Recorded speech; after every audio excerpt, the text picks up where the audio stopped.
BMS के बाद क्या डायरेक्ट क्लिनिक खोलना सही है या एमडीएमएस करना बेटर रहेगा आप सबके लिए? क्या पीजी के बिना आपकी फ्यूचर लिमिटेड हो जाएंगी? इन सभी टॉपिक पे बात करेंगे और मैं आपको एक कंप्लीट रोड मैप देने वाला हूं एमडीएमएस आफ्टर बीएमएस की। जब आप बीएमएस कर लेते हैं तो एमडीएमएस करने के लिए आपको क्या करना चाहिए, किस प्रकार से करना चाहिए और कौन कौन सी डिपार्टमेंट होती है एमडीएमएस में, इन सभी चीजों के बारे में अपन डिस्कस करेंगे। नमस्कार दोस्तों, मेरा नाम है डॉक्टर विनय प्रसाद और आप देख रहे हैं द आयुर्वेदा। मैं पिछले 5 सालों से आप सबको आपकी future planning, career planning, Ayush में चाहे आप किसी भी कोर्स से होते हैं, मैं हमेशा आपको गाइड करते आ रहा हूँ। आपकी कट ऑफ, पीजी की कट ऑफ, यूजी की कट ऑफ, सभी चीजें बताते आ रहा हूँ। होप कि आपने चैनल को सब्सक्राइब कर लिया होगा ताकि आने वाली ऐसी वीडियोज आपको तुरंत मिलती रहे। अगर सब्सक्राइब नहीं किया तो तुरंत सब्सक्राइब कर ले ताकि किसी प्रकार की कोई इंफॉर्मेशन आपसे मिस ना हो। चलिए शुरू करते हैं। हम इस वीडियो में क्या जानेंगे, पहले ये हम बात पे हम टॉपिक पे डिस्कस कर लेते हैं कि आज की इस वीडियो में हम कुछ बेसिक चीजें जानेंगे। सबसे पहले जहां पे हम लोग डिस्कस करेंगे यहाँ पे आपका MDMS after BMS basic understanding, यानी कि भैया एमडीएमएस करना होता है ये तो पता है, क्या होता है एमडीएमएस, कितने साल का होता है, क्या फी स्ट्रक्चर रहती है, कितना बजट जाता है और क्या क्या डिपार्टमेंट होता है। ठीक है, तो ये जानेंगे। कैसे एडमिशन मिलता है इस पे भी अपन डिस्कस करेंगे। दूसरी चीज, तीसरी चीज, गवर्नमेंट वर्सेस प्राइवेट पीजी में क्या ऑप्शन हो सकता है और कौन से सब्जेक्ट्स होते हैं, आपके पास क्या क्या ऑप्शन हो सकता है, किस सब्जेक्ट से आप एमडी कर सकते हैं, किस सब्जेक्ट से आप एमएस कर सकते हैं, मास्टर ऑफ सर्जरी कर सकते हैं। ठीक है, स्कोप और सैलरी क्या हो जाएगी अगर आप यूजी के बाद पीजी करते हैं तो, और करनी चाहिए या नहीं और किन लोगों को ये करनी चाहिए, इन सभी चीजों के बारे में अपन बहुत डिटेल्स में डिस्कस करने वाले हैं। सबसे पहली चीज हम लोग जानेंगे एमडीएमएस आफ्टर बीएमएस कि भैया आखिर बेसिक क्या है, इस चीज के बारे में बता दो कि ये क्या होता है, किस प्रकार से करना होता है। सबसे पहली बात कि देखिए, बीएमएस अंडर ग्रेजुएट कोर्स जो आप 5.5 साल का कंप्लीट करते हैं, ये कोर्स कंप्लीट करने के बाद आप पीजी करते हैं, यानी कि एमडी करो या फिर एमएस करो, दोनों में से कोई करो। एमडी करोगे डॉक्टर ऑफ मेडिसिन आयुर्वेदा से, मास्टर ऑफ सर्जरी। ठीक है, या तो आप डॉक्टर ऑफ मेडिसिन कर सकते हो एमडी, या तो आप जो है मास्टर ऑफ सर्जरी कर सकते हो। ठीक है, दोनों में से कोई भी करोगे ना आप एमडीएमएस, आपको जो है 3 साल समय देना पड़ेगा। ड्यूरेशन यानी कि 3 साल का यहाँ पे रहेगा आप सभी का। उसके बाद क्या होगा भैया, एडमिशन कैसे मिलता है, ये तो बेसिक हो गया कि हमारे पास पहले हम यूजी करेंगे, यूजी में हमने 5.5 साल समय लगाया, फिर आप क्या करोगे, फिर आप पीजी करोगे, पीजी में आपने जो है वो 3 साल आपको समय देना पड़ेगा। ठीक है, अब इसके बाद हम क्या जानेंगे कि आखिर एडमिशन होता कैसे है इसमें। चलो एमडी करूंगा मैं या फिर एमएस करूंगा, बट कैसे हो करूंगा, कैसे एडमिशन होगा।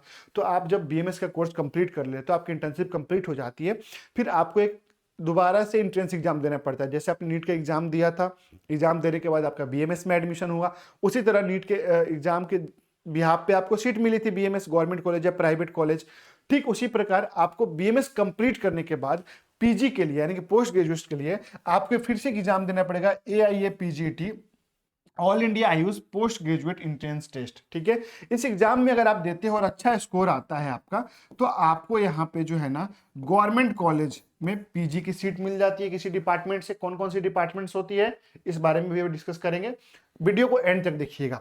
अगर मान लीजिए आपका स्कोर कम आता है, अगर आपका स्कोर कम आता है तो आपको क्या मिलेगा, प्राइवेट कॉलेज में पीजी की सीट मिलेगी, एमडी या एमएस, है ना, प्राइवेट कॉलेज में मिलेगी। क्या खर्चा आएगा इस टॉपिक पे भी अपन डिस्कस करेंगे।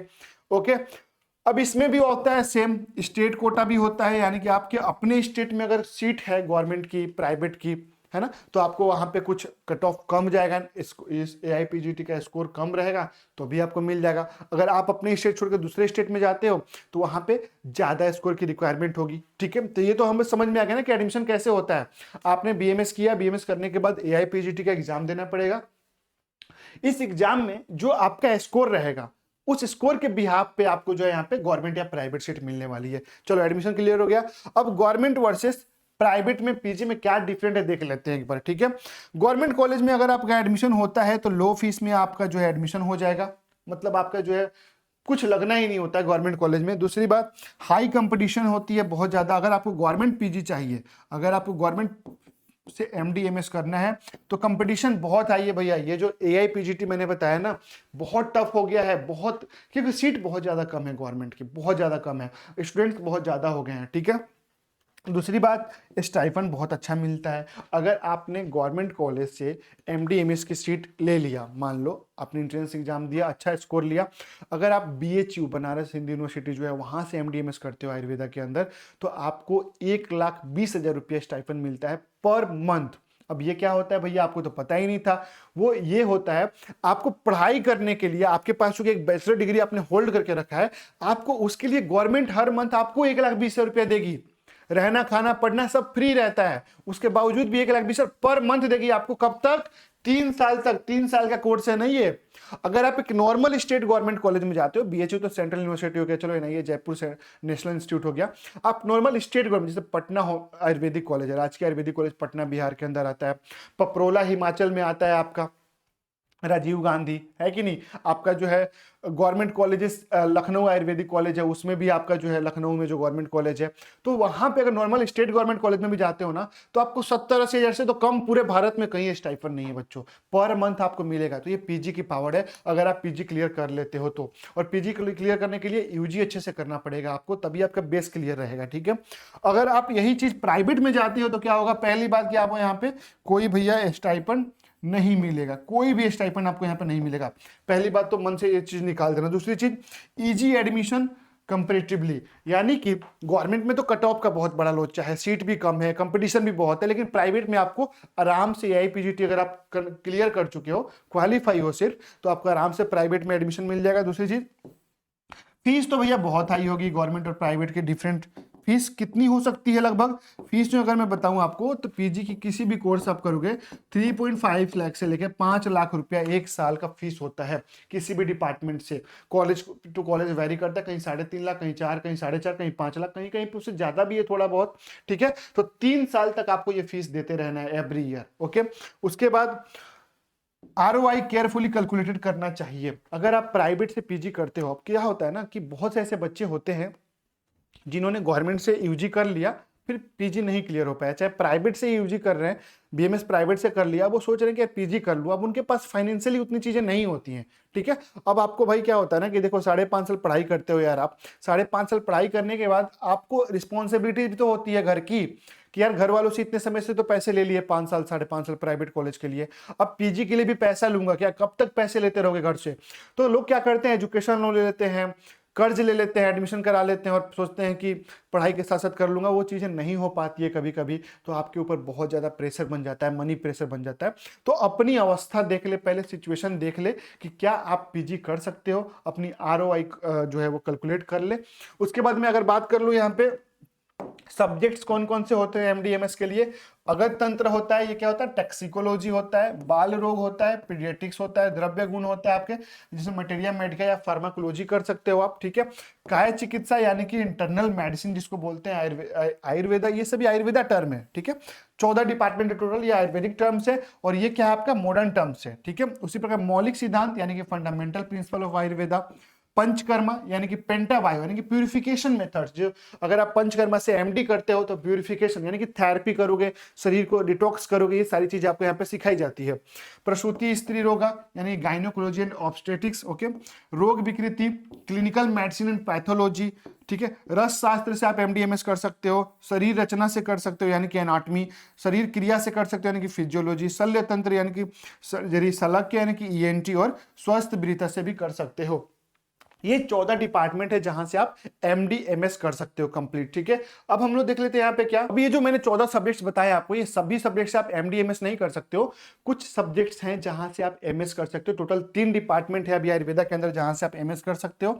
एक तो आपका क्या हो जाएगा, प्रसूति यानी स्त्री रोग हो जाएगा, जिसको हम लोग गाइनोकोलॉजिस्ट बोलते हैं। फिर आपका शल्य तंत्र यानी कि सर्जरी, शालक्य, ईएनटी, ये 3 डिपार्टमेंट है, ठीक है। ये 3 डिपार्टमेंट है जहां से आप सर्जरी कर सकते हो, एमएस कर सकते हो, बाकी सभी डिपार्टमेंट से आपको एमडी करना पड़ता है, ठीक है। तो ये टोटल 14 डिपार्टमेंट है आयुर्वेदा के अंदर जहां से आप अपनी पीजी की स्टडी कर सकते हो, जिस डिपार्टमेंट में आप पीजी की स्टडी कर सकते हो। अब हम लोग बात कर देंगे वाई एमडी एंड एमएस, आखिर करना क्यों है यार। बीएमएस कर लिया, डॉक्टर बन चुके हो, डॉक्टर का टैग लग गया, डिग्री हो गया, ट्रीटमेंट तो कर ही सकते हो। बीएमएस करने के बाद ना आप एक जनरल डॉक्टर होते हैं, आप एक जनरल मेडिसिन प्रैक्टिस कर सकते हैं। क्या है, जनरल मेडिसिन की आप प्रैक्टिस कर सकते हो, आपके पास कोई स्पेशलाइजेशन नहीं होता है, ठीक है। बीएमएस जनरल प्रैक्टिशनर होते हैं और एमडीएमएस स्पेशलिस्ट बना देते हैं उसको।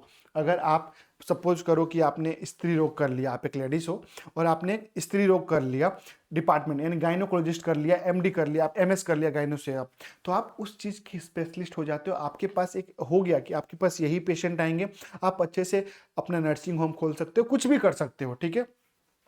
उसी तरह अगर आप एमडीएमएस करते हो भैया, तो आखिर क्या रहेगा, आपको क्या मतलब समाज में क्या आपका रुतबा बन जाएगा एमडीएमएस करने के बाद, बीएमएस के बाद? आप तो पहली बात स्पेशलिस्ट का टैग मिल जाता है, दूसरी लेक्चरर बन सकते हो, टीचिंग फील्ड में जा सकते हो, किसी कॉलेज में आपको पढ़ाने का मन है, आप टीचिंग लाइन में जाना चाहते हो तो एमडीएमएस तो करना ही पड़ेगा, तभी आप प्रोफेसर बन पाओगे किसी कॉलेज का, ठीक है। उसके बाद हायर सैलरी जॉब होता है आपका, ऑन क्लिनिक में बेटर रेपुटेशन होता है, गवर्नमेंट हॉस्पिटल में प्रेफरेंस मिलती है आपको, रिसर्च अपॉर्चुनिटी मिलती है, बीएमएस जनरल प्रैक्टिशनर होता है, एमडीएमएस स्पेशलिस्ट बना देते हैं उस डॉक्टर को, ठीक है। तो इसलिए आपको एमडीएमएस करना चाहिए अगर आप करना चाहते हो तो। अगर सैलरी की बात करें हम लोग, तो स्टार्टिंग सैलरी जो है आपको 50,000 से 90,000 per month, depend on college, state and hospital, इन सभी टॉपिक पे डिपेंड करती है ये। टीचिंग फील्ड में अगर आप जाना चाहते हो तो असिस्टेंट प्रोफेसर की पोस्ट पॉसिबल है, प्राइवेट प्रैक्टिस में जाते हो तो इनकम अनलिमिटेड है। का क्या मतलब हो गया, देखो प्राइवेट प्रैक्टिस में जाते हो डेफिनेटली आपकी इनकम अनलिमिटेड होगी, क्योंकि आप वहां पे दिन के 10 पेशेंट भी देख सकते हो, दिन के 100 पेशेंट भी देख सकते हो, आप चाहे 200 रुपये भी ले सकते हो, चाहे 2,000 भी ले सकते हो, आप पे डिपेंड करता है, ठीक है। तो प्राइवेट प्रैक्टिस आपका तभी चलेगा जब आपके पास स्किल होगा, नॉलेज होगा, ठीक है। और अगर स्पेशलिस्ट बन जाते हो तो लोग क्या कहते हैं कि यार मुझे इस चीज की प्रॉब्लम है तो इस चीज के ही डॉक्टर के पास जाना है, इस बीमारी का सॉल्यूशन जो करता है, जो बीमारी का ट्रीटमेंट करता है, उसी डॉक्टर के पास जाना होता है। तो इसलिए लोग एमडीएमएस करते हैं, मोस्टली लोग एमडीएमएस करना चाहते हैं, बट बहुत कम लोग कर पाते हैं क्योंकि बजट बहुत ज़्यादा जाता है, सीटें बहुत कम है, जल्दी एडमिशन नहीं होता। दूसरी चीज़ एआईपीजीटी का जो एग्जाम मैंने बताया, बहुत सारे लोगों से प्राइवेट के लिए क्वालिफाई भी नहीं हो पाता है, ठीक है। तो इन चीज़ों का आपको ध्यान रखना है। ये अगर आप एमडीएमएस करना चाहते हो तो बजट क्या रहनी चाहिए, क्या क्या फ्यूचर स्कोप हो जाएगा, अर्निंग आपकी कितनी ग्रोथ हो जाएगी अर्निंग में, इन सभी चीज़ों के बारे में डिस्कस कर लिया। होप कि बच्चों आपको वीडियो बहुत पसंद आया होगा, तो लाइक जरूर करना, चैनल को सब्सक्राइब नहीं किया तो सब्सक्राइब कर दे, अपने दोस्तों को भी शेयर करें जो एमडीएमएस करना चाहते हैं। जय हिंद, जय आयुर्वेदा, धन्यवाद दोस्तों।